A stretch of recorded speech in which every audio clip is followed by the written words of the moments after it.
And so I believe the daughter is heading back, and she's kind of freaked out, but she's heading back. And I believe at this little family get together, the mom shows up.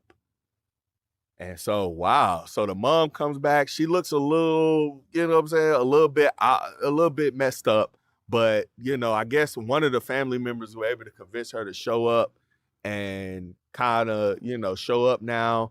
And you know what I'm impressed by? That all of these family members are very open and accepting her coming back. You would think maybe even the husband, he would feel some type of way, the father, like, where you been? You left our kids out with no mom. Like, no, but actually he was pretty cool. I was really, really shocked at how cool the family were. Cause I mean, I'm just so used to seeing the opposite of that. Like when somebody disappears or everybody's upset, angry, kind of kills the mood, but they were actually welcoming into her. They just brought her back in. And I just thought that was kind of a cool way to accept her back. You know what I'm saying? You know what I'm saying? I mean, I don't think they could really imagine what was going on with her, but I'm pretty sure they just thought mentally she was just kind of messed up, and they know deep down it's not her fault, maybe, or maybe they know that deep down it's just the way her mother raised her and how she was treated that caused her that way. They kind of have some understanding, so that's probably why they give her some grace. It wasn't like she just dipped off and was doing drugs, got hooked on drugs, or was just selfish and just was like, F y'all, I don't want to be a mom. I just want to live my life. I don't got time to be worried about no kids. It wasn't like that. She was just kind of messed up in head on the way she was raised. And so I guess they gave her some grace. And so it was a beautiful thing to see, actually. And so anyway, the mom shows up. I believe the daughter gets back now. And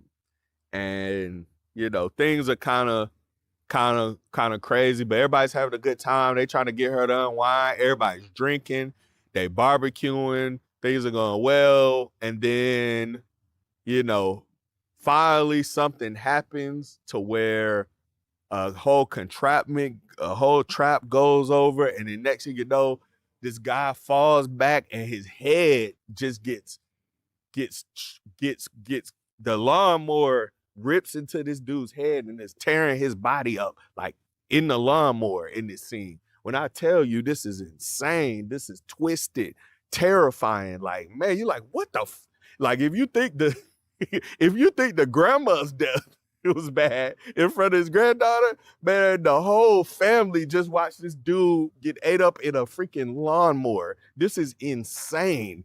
So when I see this, I'm like, oh my God. I'm just like, yo, this is really, really good because like, man.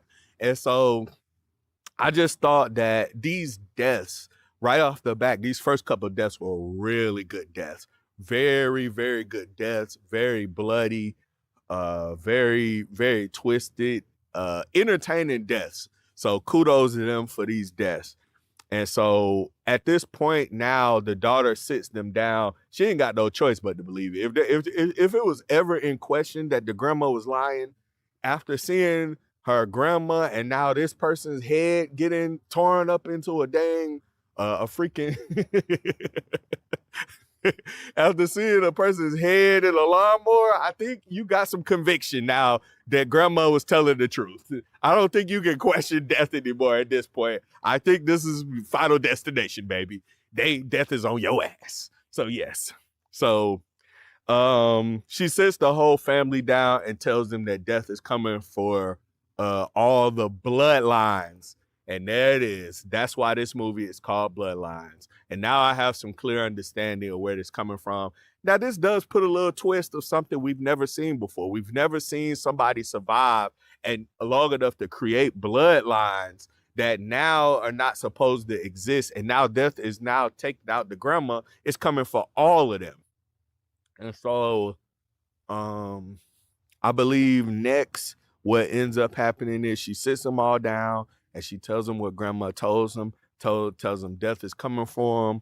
Of course, a lot of them don't believe it, but you have a small select few that is like, well, maybe this could be true. You know what I'm saying? I mean, how can you explain grandma dying and now lawnmower death? You can't really explain that. And so they have no choice, but some of them have no choice but maybe to believe that this is a possibility, even though this is something that's just not normal. And so, she's been having these dreams. She breaks it all down for them. And so they, I think they kind of split up. They all kind of split up and go their own separate ways, but all the kids kind of go together. They kind of band together because they're trying to protect. They're actually trying to protect each other.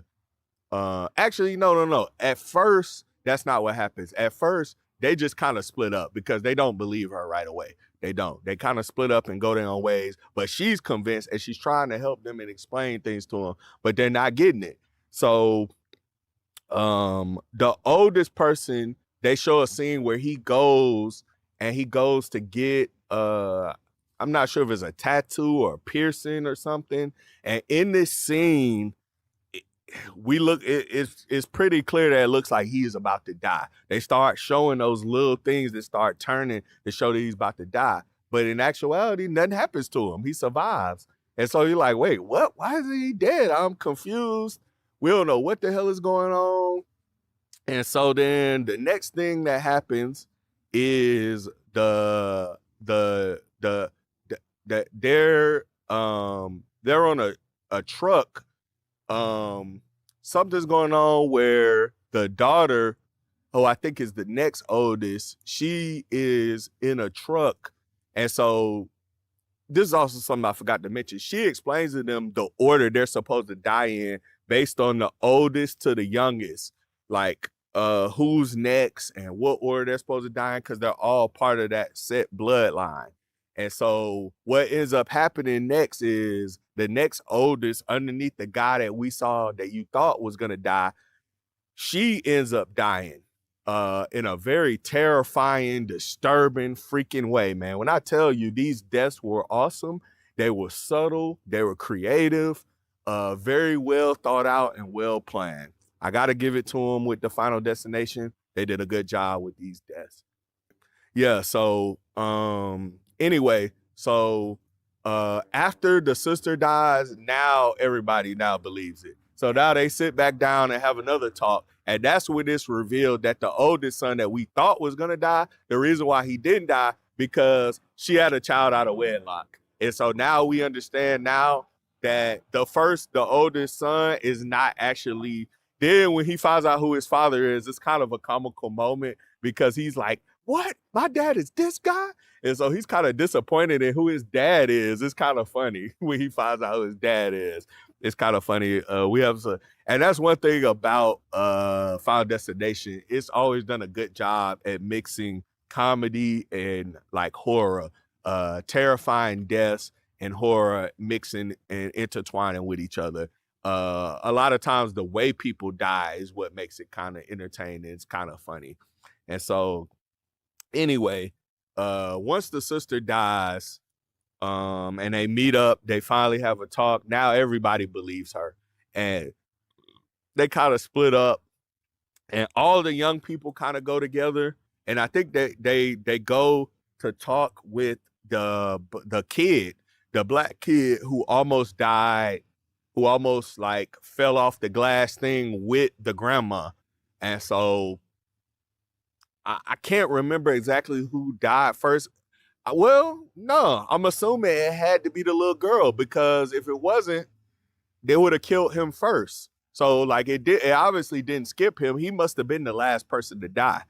Okay, so yeah, that makes sense. So clearly she died first. So once it's cleared up their family line, it'll be coming for him next. But anyway, so basically they go to see him, and guess who it is?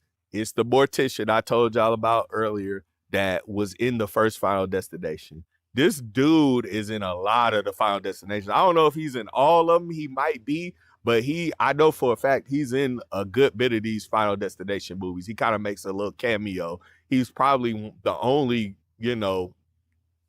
character that lives to be in all these different movies as the mortician. So they go have a conversation with him because he's the grandma told his granddaughter about her. And they go talk to him to try to see if she maybe told them some way to help them figure out how to evade death.